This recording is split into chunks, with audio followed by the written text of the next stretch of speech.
colegas vereadores, público presente. Em primeiro lugar, quero agradecer a presença de todos, sempre passa assim, e acho que a presença é que ilustra a presença dos vereadores.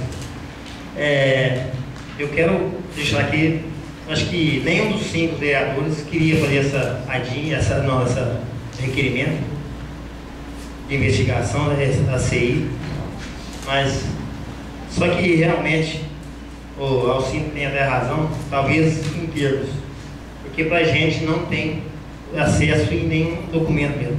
Talvez a gente procura, não encontra, e fala que tem que ser por escrito, talvez a gente vai procurar e não consegue. E também falar sobre, acho que hoje, eu ainda não lembro assim, de uma administração que acontecesse, está acontecendo na nossa administração. Tem aí, tem provas, nas estradas municipais, as pessoas estão precisando de pagar o óleo para fazer.